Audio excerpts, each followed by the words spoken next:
Mailbag time. Look at the size of this box. Yeah, I've been buying some more test gear. I've also got some things here from Banggood. These will be some review items, so we'll have a quick look at these. There'll also be videos on these in the future. And a couple of other things over here which I don't know what they are. Just to figure that out, but I know what's in here. I know what's in here. I know what's in here. These are a surprise. So we'll go through the boxes by size, I think. We'll just go through in order.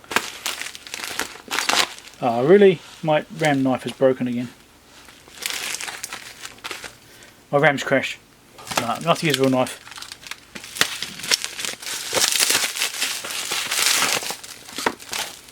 Don't forget to check out links down below for these items I'm purchasing, and thanks also to my patrons that help support the channel. With their donations it helps me to buy items from Mailbag and bits of broken test gear and things like that.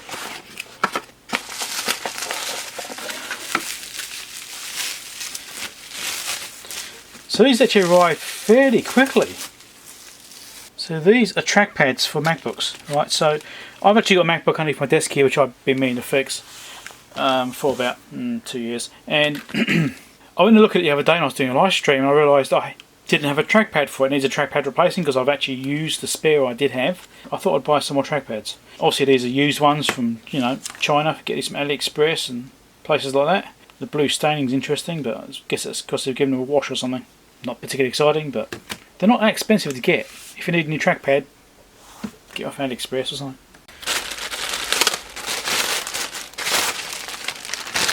2 packages in one. This happened not long ago either. Yeah, it's got my address on it.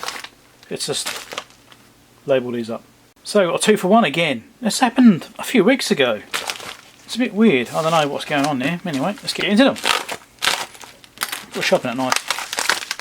So these are some interesting cables. That's curious. These are all lightning to USB cables, right? All the same one. I've got 4 of the same. Just stocking up because they don't last forever. I mean, I think my wife tends to get through more than I do. I think the last one I replaced was probably a year ago, maybe 2 years ago, something like that, for me. So these are braided. But what's interesting about them is the connector. Look at that. It doesn't have all the pins. That's why I thought that's interesting. Why would it not have all the pins? I've never seen one before which didn't have all the pins on the plug. Wonder what those pins do. So I just checked out the pinouts for these things, and it's those 2 pins there. Depending which way around you got the connector, it's either lane 1 or lane 0 for the data communication. I'm not quite sure the difference between the lanes, whether it requires both or it can use one or the other. I really don't know. Yeah, curious. It will definitely charge anyway. Whether the data works, I don't know, but it will definitely charge.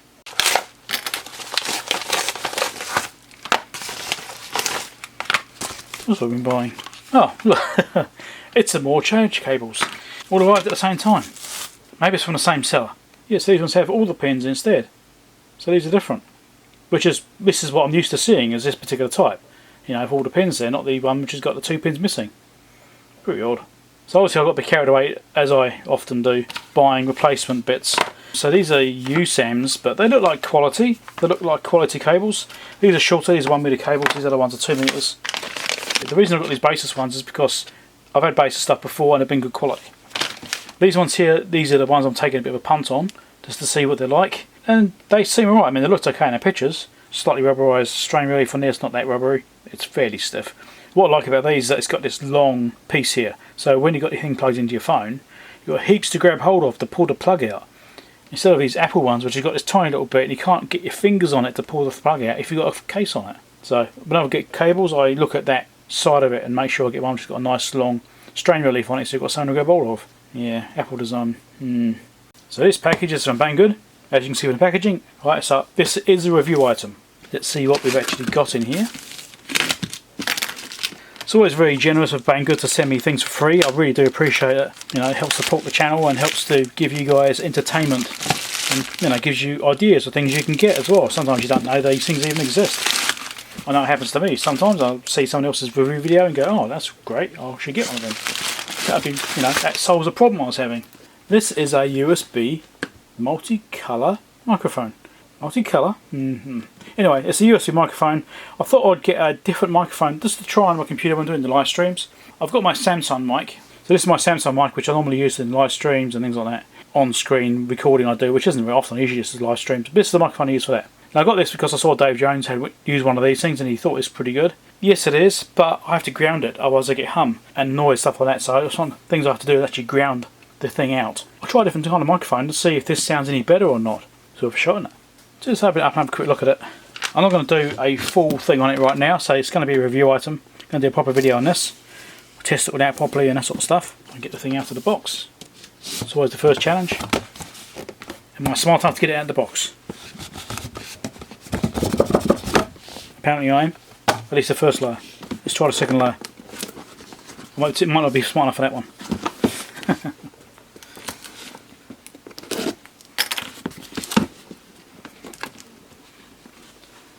I think I'm failing. Oh no, there we go, look. That's a nice sturdy base, that's nice and heavy. Adjusting screws on the side, so you can adjust tension. So we've got microphone level and gain or mute. USB-C connector. It's got a headphone socket as well, so you can plug headphones into it. And based on the picture, that thing there lights up. But see, there'll be a review video on this, and I'm not going to do it right now. Just a sneak peek. What's in here? That's nice. Watch out for that. Again, thanks a lot Banggood for sending that to me at no cost. Excellent stuff. This would hopefully help my live streams a bit more. And now we have this review item from Banggood. Another thing, because I've been doing 2 reviews at different times. They've got a promotion coming up in July, I believe. And for that, they wanted me to have a review item for that and help do that promotion as well. So they sent me 2 items, which is great. So in July, they're doing a promotion so you can get some better deals, stuff like that. As always, as well, when I do my review items, I imagine that as always, they almost always give me a discount code. If there's anything here you see, like the microphone or this thing here, I do get discount codes. So check for those down below in the description, either in this video or in review videos. They usually give me discount codes, so you can get some extra money off and save some more money as a way of rewarding you for supporting my channel. Oh look, it's upside down. Well, this one's going to fall out, as Dave would say.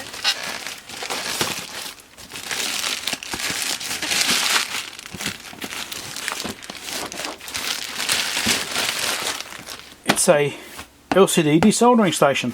I thought they'd look at this. Now, someone actually recommended this to me when I did the review for their desoldering gun. Another Banggood item. I did that not long ago, a few weeks ago probably. Depends on when I actually release this video. And they said, hey, I've got this Pros Kit one. It's pretty good, I quite like it. So I got one. So I'll be doing a review on this thing, trying this thing out, seeing how it goes, running through its paces, that sort of stuff. I mean, still got the big box yet, the massive box. Here it is in here. Sneak peek. So watch out for that review video in the near future. Not that far away. I'm not sure which one I'm going to do first. I don't know if I'll publish the microphone first or the desoldering station first. Don't know. I'll do this one first. Let me know which one you want to see first. Comments down below. Give me comments, which one do you want to see first, the desoldering station or the microphone? And, I don't know, I suppose whichever one has the most votes will win. How's that sound? I don't know. Right, moment of truth. The big box. What did I get in here?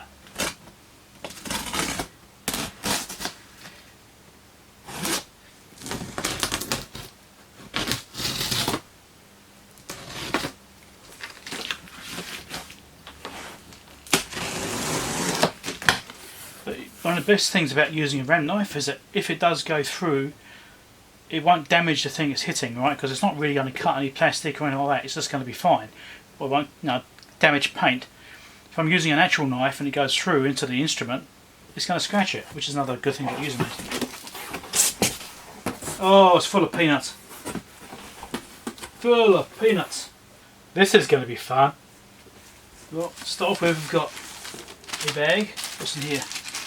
US power cable, no good to me, goes in my parts drawer. But at least they include it.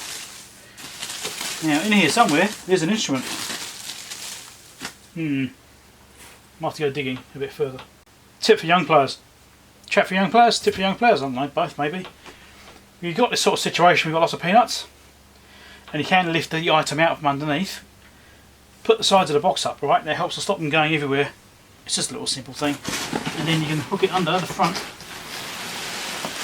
and it just gives you a bit of room to move things around without having stuff go absolutely everywhere. There you go. Now I've got to go digging just in case anything else is stuffed in here. You never know. Well, definitely Defpom approved packaging. Very nicely packaged, thoroughly done, good sized box. It's also wrapped in film, stop any moisture getting to it. good job. I'm going to give this company a plug because they've done such a good job on this. There you go. This is who I got it from. So this is an eBay seller. And I have to say I'm impressed with the quality of the supply. Packaging is excellent. So the item is, you know, whatever the item is, you know, sometimes they're good, sometimes they're bad, you just don't really know. But so far I'm impressed. I'd maybe recommend this company because I'm happy with them so far. So here's the back of it. Those eagle-eyed people which have seen my previous videos will probably recognise this already from the back of the unit. At least kind of recognise it. I've been waiting for one of these to come out for a while. Let's find out what it is.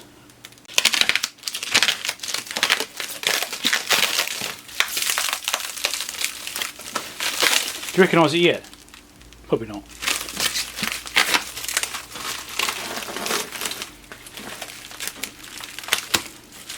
Okay. How about now? The interesting thing is, it's got one of these plugs on it. I've never seen one of these. So that's quite a good score in itself. Do you know what it is now? Well, if you don't know what it is, what the hell have you been doing? You should be watching my other videos. My other videos show these things before. Only not as good as this one. This is definitely better. It's got a pull-out card here, which has been slid right back, so it's not getting damaged on the front here. It's not actually inside these retainers that are going to slide out backwards, but that's not a big deal. So that's the pull-out card which is there. That's always a nice feature. It's intact. All the feet are here. It's got a twitting bail. The back of it looks really nice, and so does the bottom. There's a few little scuffs and stuff on the side, but nothing major. It looks in really good condition. Yeah, and there's one side of it, and there's the other side of it, and there's the front. Now it's not a 1062. This is a 1082. This is a 7.5 digit multimeter. Winner. This is the one I really wanted to get. It's the top of the range one, and I'm absolutely thrilled that I managed to find one of these things. In fact, it wasn't truly me that found it. Somebody else found it and let me know about it. So I'm really pleased with this. Just cosmetically, it is excellent. It is the best one I've actually worked on here. It looks almost new. It looks beautiful. Now the only thing I've got cosmetically is that this rack mount here has been bent. That's not a big deal. It's easy enough to straighten that back up again. Easy to do. I'm not going to be using rack mounts anyway, but you know, I just like to keep these features intact. It looks beautiful. On the back here, it does have some damage on the back, but this is relatively minor. So it's got this external trigger port that's been damaged. Okay, so there you go. There's where the port is supposed to be. It's supposed to look like this, and the casing is gone. Just a pin sticking out. I'm not too worried about that. It's not something I'd probably use anyway, and there's ways of repairing this. But the reason I chose this one, they actually had two for sale. I chose this one because it had the plug. The other one I had for sale didn't have the damaged socket, but it didn't have the plug. So I chose this one because it comes with the plug. Try getting one of these things these days. Never seen one. So obviously what it's got here, because it's got the input socket here, this does have the ratio function. So it's got rear inputs and ratio. It doesn't have the switch here, that's the older style. So obviously electronic switch from the front. The older versions had a mechanical switch here, which was a bit of a pain. It caught me out once in one of the videos when I was doing a repair, and the switch wasn't actually in the right position. I was trying to figure out why the front panel wasn't showing any kinds of life. You know, trying to put signals in, it wasn't working because the switch had been knocked and it was in the weird position. So yeah, so having electronic switching is nice. So this has got a battery renewal at June 92, which makes it fairly modern. That probably makes it to maybe 87 or something like that. Maybe it was made then. Not sure. I'm very happy with this. This looks really nice. And the plug. So this external connector here, I could easily replace that with something else. I'm not worried about that at all. Changing that for something else, not a big deal. If I ever use it, I probably wouldn't. But I would like to replace it anyway because it's got these exposed pins. This is probably not a good thing to have them sticking out like that. Could cause problems with no calibration key, but that doesn't matter. I do have calibration keys for the Datrons. I've got some made. On the first Datron I repaired, I had a key which is very similar. It went into the lock but wouldn't turn. So I just dismantled the lock, figured out the keying. I went and got another key made because I realised I could make a duplicate of the existing key I had and then file that one down to suit it. And I did that, got that one made, then got that one recut.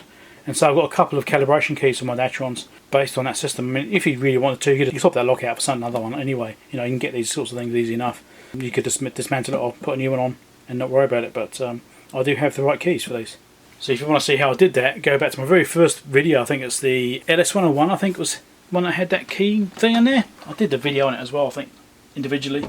Yeah, this thing looks really good. I'm very pleased. let's pair it up and see if it actually works. So this is set for 105 to 127 volts, so 115 volts nominal pretty much. So I've got my variac already set. Well, keep calling it for variac. It's not a variac. It's an auto transformer. I'll set this up for 115 volts. We'll plug this in and we'll see what happens. See if it powers up. Turn the switch off. Turn this on. Always do this test first, see what's going on over here. Nothing. That's good. We'll turn the switch on. We have a display putting out 26 watts, which is absolutely normal. 26 watts is fine. That shows there's no transformer problems, no bridge rectifier problems, because these can suffer with that kind of issue. It's working. AC. Great. Great. Ohms. Ohms. There we go. It does have ohms. I thought it did. And let's go down to 0.1 or something. So lots of digits. Filter. The button doesn't click. There we go. So these buttons might have a few issues, it looks like. I've got nothing on there, so let's do better DC again. But it looks like these buttons might be a little bit interesting. That one clicks.